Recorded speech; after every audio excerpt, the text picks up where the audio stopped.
তুলাবাড়িয়ার মানুষদেরকে কোনো কেউ দেখতেছে না, উদ্ধার করতেছে না।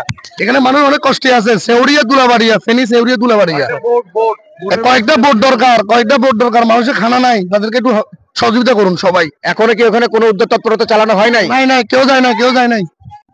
প্রিয় দর্শক, আসসালামু আলাইকুম। আপনারা জানেন যে বাংলাদেশের যে বন্যা হয়েছে, সেই বন্যারই কিছু চিত্র আপনাদেরকে আমি ধারণ করে দেখানোর চেষ্টা করছি। আমি এই মুহূর্তে আছি ফেনী স্টেশন ঠিক পিছনে আমার স্টেশন, কিন্তু আমি ফেনী রেল লাইনের উপরে দাঁড়িয়ে আছি। রেল লাইন আপনারা দেখতেই পাচ্ছেন যে রেল লাইনটা ডুবে গেছে, পানির মধ্যে একেবারে ডুবে গেছে। তো আপনারা একটু ধারণা করে নেন যে এখানে রেল লাইন ডুবে গেছে, সেখানে এই শহরের মধ্যে কি পরিমাণে পানি উঠতে পারে সেটা আপনারা একটু অনুমান করে নেন। আসলে এইখানকার মানুষ অনেক কষ্টে আছে এবং এখানে মানুষ অভিযোগও করছে যে অনেক জায়গায় ত্রাণ এবং উদ্ধার তৎপরতা চালানো হয়নি। কিছুক্ষণ আগে একজন ব্যক্তি আমাকে বললো অঙ্কর একটি জায়গায়, অঙ্করে কিন্তু এখন পর্যন্ত 7 তলার উপরে মানুষ বিনা ত্রাণে এখানে কষ্ট করছে। জি বলেন। সেউরিয়া তুলাবাড়ি কেউ যায় নাই।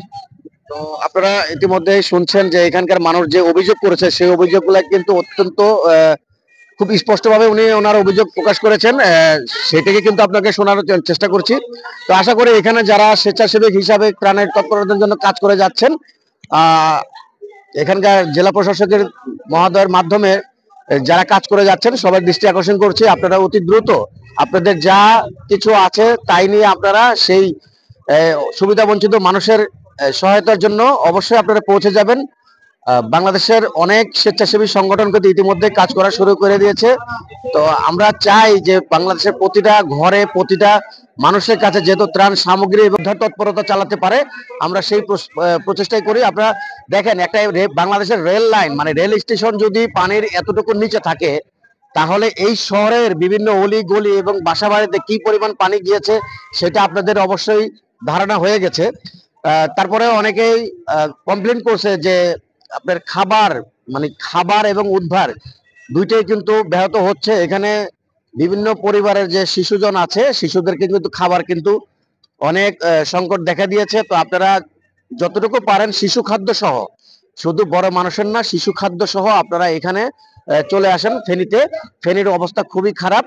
আর এখানে স্পিড বোটের যে কথাটি আমরা এর আগেও বলেছিলাম যে এখানে কিন্তু আপনাদের এই অকটেন বা পেট্রোল এটার অভাবে কিন্তু স্পিড বোট চালাতে পারছে না, যেটা কিন্তু ঠেলে ঠেলে নিয়ে যাচ্ছে। আর এই দৃশ্যগুলো আপনারা অনেকেই দেখেছেন যে বাংলাদেশের মধ্যে ফেনীতে জেলা কিন্তু অনেক মানুষ কিন্তু অনেক কষ্টের মধ্যে আছে। তো আমরা চাই প্রত্যেকটা মানুষ যেহেতু অনেক সুবিধা পায় এবং ভালো কোনো ফল পায়, সেইভাবে সবাই কাজ করবেন।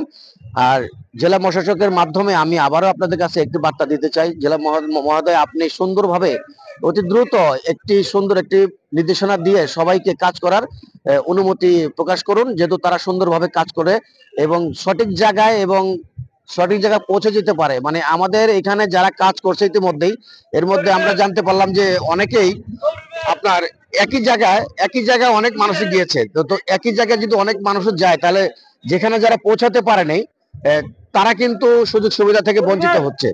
তো মূল কথা হচ্ছে আমরা যেখানে থাকি না কেন, সবাই আমরা খোঁজ খবরের মাধ্যমে আপনাদের সকলের সহযোগিতা একান্তভাবে কামনা করি, এমনটাই জানিয়েছেন এখানকার এলাকাবাসী।